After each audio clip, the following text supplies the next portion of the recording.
Hello, I'm Diana Keogh, Editor-in-Chief of Sherwick.com. Today we're talking to Dr. Linda Craighead, who is a professor of psychology at Emory University. Dr. Craighead is also the author of the Appetite Awareness Workbook, and she's agreed to take questions that have come in over the internet from our members. Dr. Craighead, the first question has come in from Allie, who lives in Philadelphia. Dr. Craighead, how can a family help a family member who is struggling with an eating disorder? The most important thing that family members can do is to ask the person what they can do to help and what they are doing that is not helpful. If you say it in a nice way and not in the moment when you're upset about something, they'll usually tell you. And you might be surprised at the answers because it's not necessarily what you think. But you can't second guess what they need because everybody needs something a little differently. It might be not to talk about food. It might be that they want to say, a lot of my girls will tell their mothers, I'm going to give you a signal. When I say I need to take a walk, it means you need to get me out of here. You need to, I'm upset in this situation and there's food around, and I might binge and purge, or I'm having a hard time eating and I need to go take a little walk. So some teens who have good relationships with their parents can signal them like, okay, mostly what I need is distraction and getting out of here. Dr. Craighead, this question was posted on our Facebook page. I suspect my daughter is suffering from anorexia. Is it appropriate to ask my child's friend for more information? I would sort of straddle the fence on this one. I would say I'd encourage you to do your own looking and detective work first. Don't start with their friends because it sounds accusatory and it may in fact be ungrounded. So do your own, but if you see signs that make you worried, it wouldn't be a bad idea to check that out.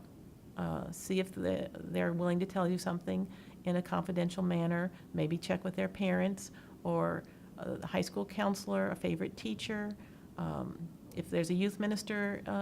So anyone that has some other outside contact with your teen might be able to just say, yeah, I think maybe you should be pursuing this. They may not know details, but they may know that the child needs some attention. And you don't have to pin it down to being an eating disorder.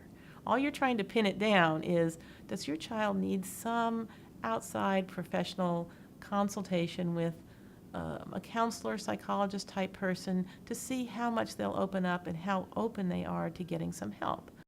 Dr. Craighead, I have a friend who keeps relapsing into this. How long does it take for someone to completely overcome this?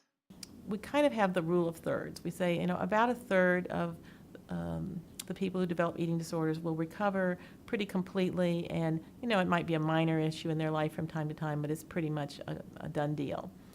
About a third have more of a fluctuating course, that when they're under stress or then they have transitions, they may have a little flare-up and need help again, but they actually are pretty recovered. So 2/3 we would say is about the rule of thumb, and then maybe a third are the more serious cases where they become chronic, and then they have a pretty poor prognosis. But that's not in the teen years. We're talking about cases that go past 25, 30. So you have plenty of time as a parent, although I have had many parents of grown women come and talk to me as well, worried about their kids. But the problem with an adult kid is that there isn't a whole lot you can do except be a resource and be there for them. And finally, this question was posted on Twitter. Where can I go for more information about eating disorders? It doesn't seem like there's anything out there that is accurate or even that helpful. For family members who are interested in how they can help their teenager, the best resource that I know of is How to Help Your Teenager Beat an Eating Disorder by James Locke.